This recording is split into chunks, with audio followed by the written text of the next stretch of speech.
Hey guys, welcome back to Isaac Science. Today we're going to be doing the copper complexes. So first, you're going to go from your copper kit that you get a monthly kit from Mills Science, Mills Chemistry, that's what we have. You'll get a copper kit and it has vials in it. And then it has this foam vial stand. It's very flexible. So stick all your vials in line, like this.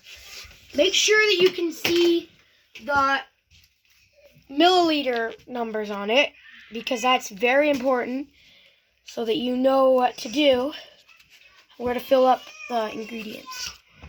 Okay, step two, you're going to take your sodium sulfate or Na small 2, S small 2, O small 3. You're going to pour it in to your first vial. Take the lids off, forgot to say that. So put the lids aside.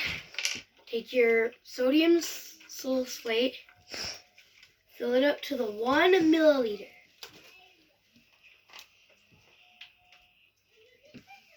There. That's the 1 milliliter. And then you're going to put this aside. Put the lid back on. Okay. Then step 2, you're going to take your sodium chloride, or NaCl. Okay, we got to poke these holes.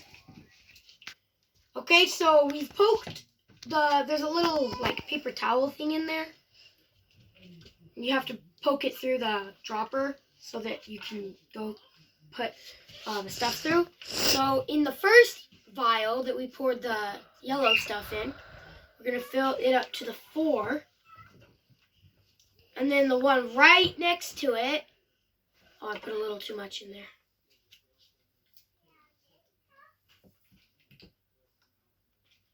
Okay. A little too much, that's all right. 4 milliliter. 4 milliliter marking. Okay. Now, I think we're done with this stuff. Set that aside. And then we're going to take, in brackets, NH4, not in brackets, 2CO3, or anium carbrate. We're going to pour that into the third vial all the way up to the 4 milliliter.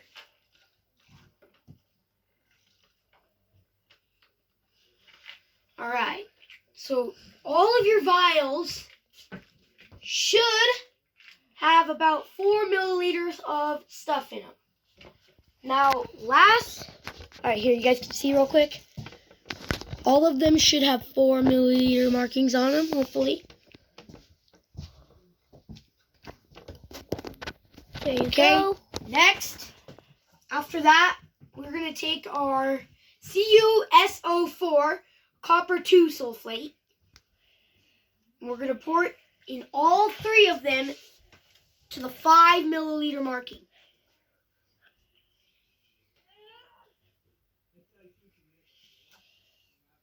Oh, it's bubbling up. Come get this in the action. You got to see this, guys. Oh, that's so cool. Oh, it turned green. Whoa. That's so cool. All right. So now we're done. That is so cool. Okay, so they should all be up to the 5 milliliter marking. It should look like this. Put your 3 lids on. And then take your stand. Go ahead and shake those. All right, we're going to pause it. All right, so we're shaking our vials up. They should all look like this. All the way up to the 5 milliliter marking. The maximum amount. Yeah, get it up close so you guys can see. One of them should turn purple. One of them should turn green. And one of them should turn mint-looking color. Make sure you shake it up good enough to make sure they get that perfect color. And I think that's the end of our video. The reason that this happens is the copper sulfate COS0404 solution has a nice blue color. This color changes when you mix with other compounds. Why is that? As it turns out, the color mostly comes from the interactions of copper particles, copper ions, CO2+, with their surroundings.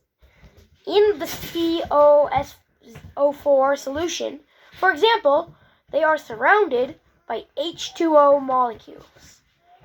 And this arrangement results in vibrant blue.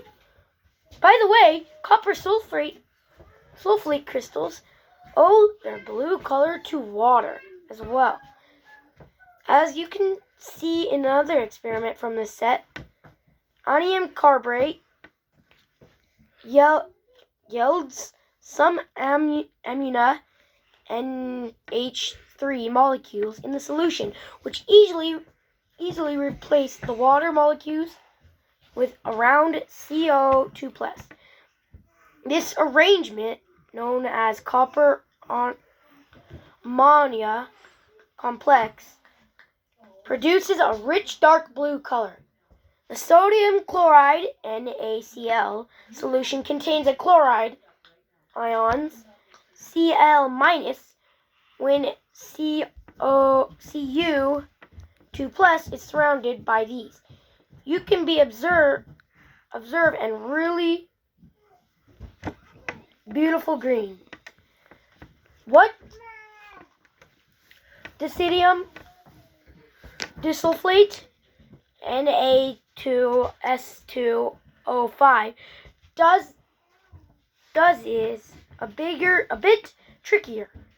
On the hand, it reacts with Cu2+, turning them into Cu1+. On the other hand, it easily yields CO2 molecules. The latter can form a complex with CO+ and gives the solution a yellow-orange tint. Thank you guys all so much for watching. Please like and subscribe. It's free. You can always change your mind later. And that's the end of our video. Till next time. Bye.